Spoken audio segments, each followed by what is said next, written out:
So today I'm walking the dunes just outside of Cape Town. Now this is the west coast of southern Africa. This is Bulb Kingdom. Now it's late winter, early spring, we had a bit of rain and the first of the bulbs are starting to shoot through the sand. And there are lots of them and even some flowers already. Now there's a bulb that I found today on our little walk that I've been looking for many seasons, and it's called Babiana ringens. It's this guy here, and I'm extremely excited to share with you this extraordinary plant. This is probably one of the cleverest plants you'll ever find on one of your hikes. Now before I get into details about the plant, I'm going to take you right over the sea to South America. Now there's a pollinator and it's a hummingbird.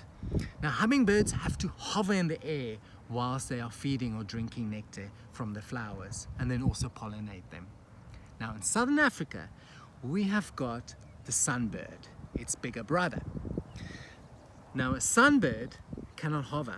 It has to perch somewhere to drink nectar, but it doesn't want to sit on the soil or on the ground because there's snakes everywhere and it's a bit risky.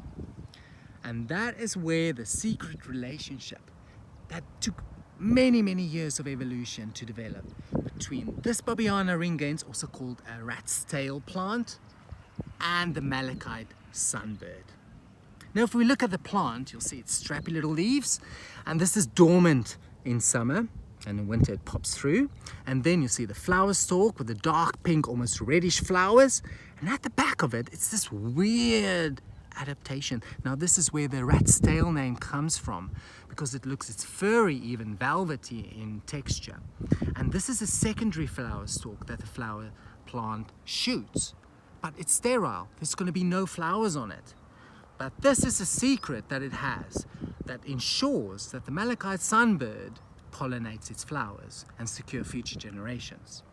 So the malachite sunbird flutters around, sees red, loves red flowers, will perch onto the rat's tail, bends down, puts its little beak right deep into the flower, drink the nectar, and whilst it's doing that, the pollen rubs on its little breast. And then it flies off to the next flower, again perching, bending down, drinking nectar. When it comes up, the pollen from the previous flower gets deposited on this flower, and so seed can form. And it takes this pollen to the next one again.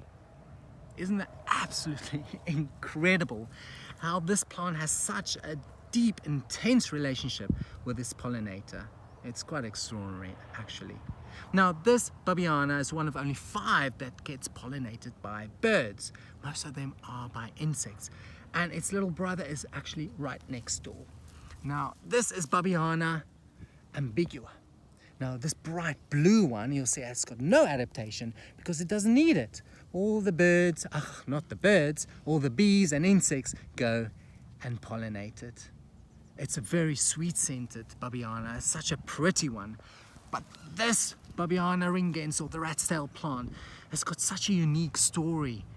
And when you and your kids walk and you see this plant, explain to them that how this evolution between the bird and the plant, an animal and a plant, has evolved to that close relationship, and so that the plant in the end gets what it wants.